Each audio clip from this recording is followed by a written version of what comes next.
a very used company these days.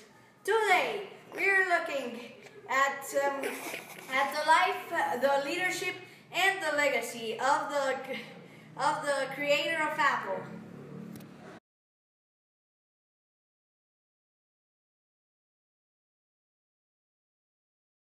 Steve Jobs was born on February 24th, 1955. His parents decided they wanted a girl right when he was born, so they gave him up for adoption. His biological parents then adopted him. But they did not sign some papers until until his parents promised that he would go to a university, because his biological mom realized that his father had never graduated from high school and his mother had never graduated from college. At the age of 13, Steve Jobs met Steve Wozniak, who would become one of the greatest persons in Steve Jobs' life. Steve Jobs dropped out of college because he was not interested in what they teach them in college. So he went to classes that did interest him. He and Wozniak started making a computer.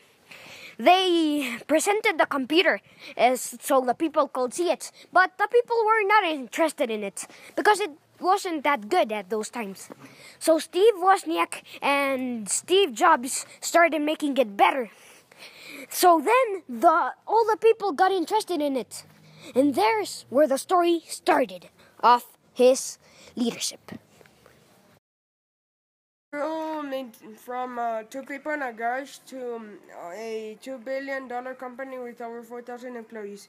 Steve Jobs was too young to run the company Apple, so he hired a guy who was John Sculley, who thought he could run the company with him. John Sculley was an executive of Pepsi.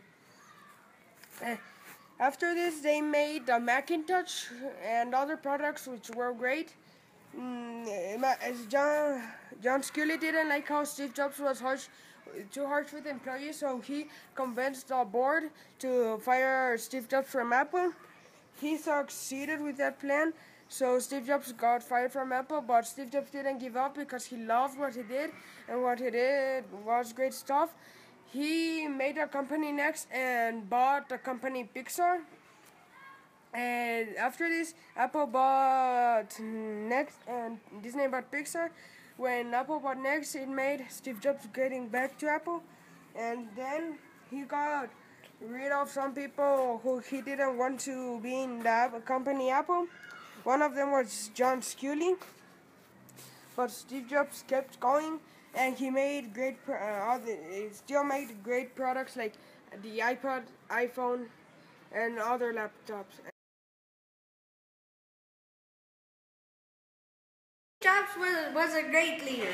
Although he was harsh with his employees sometimes, he was still a great leader.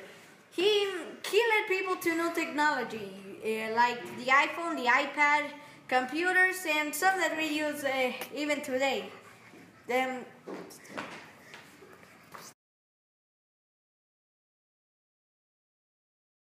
Dr. Fox, what do you think about the leadership of Steve Jobs? I understand from what I heard that he was a very innovative fellow and came up with a lot of ideas, but also surrounded himself with people who also had good ideas and listened to them, which is pretty good for an executive. Do you think he did good in leading? Evidently, he did a very good job because the company grew with him, didn't grow when he was gone for a while, and grew when he came back. Okay.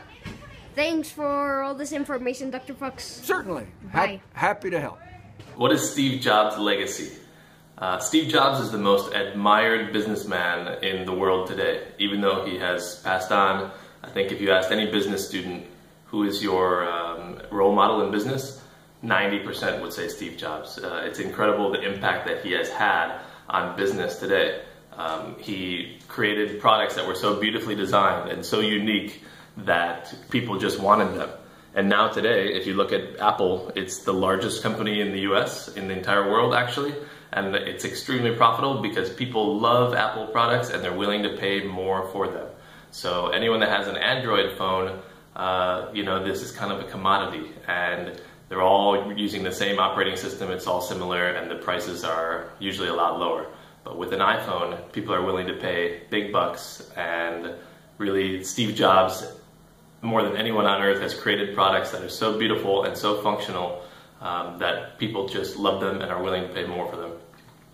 His legacy is certainly that he made design and real functionality key to the process. We all know that technology is not always easy to use. I think the young kids today, when they look at technology, they expect things to work. They expect it to just be easy to use and fun and simple.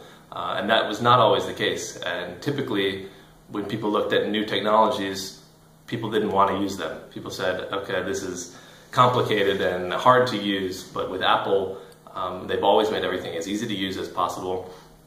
And they've made technology really a joy to use. So it's simple, it's beautiful, and it has revolutionized the way technology is bought today. Neb, what do you think about Steve Jobs' leadership?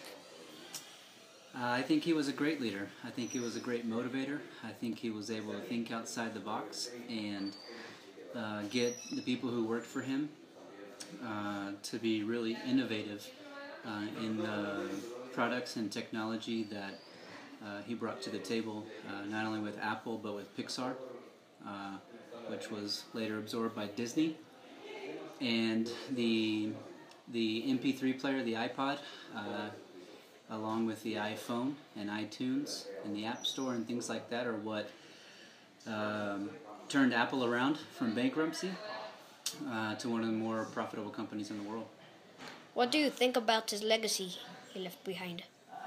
I think he left a great legacy behind, and I think it's been hard for the people who have come after him to kind of follow in his footsteps with the innovation and really the risk-taking, because when he came out with some of these devices, and whenever he went, especially from the original iPhone to the iPhone 3GS and from the iPhone 4 to 4S,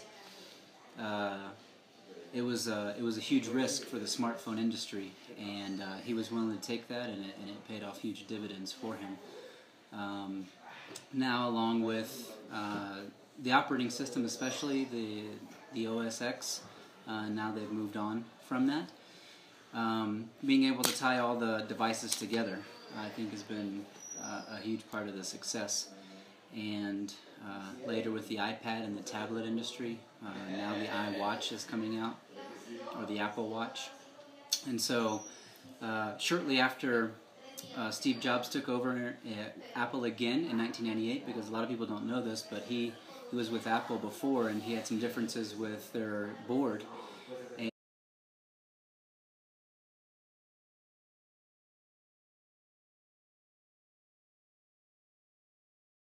Today we're talking about Steve Jobs' legacy.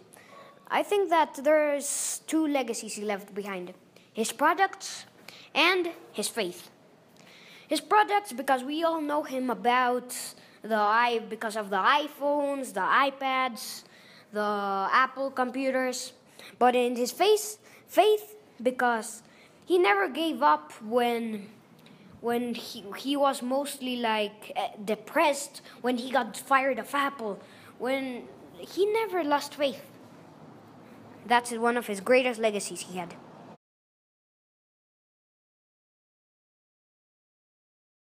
The word creative, Successful. Smart. awesome.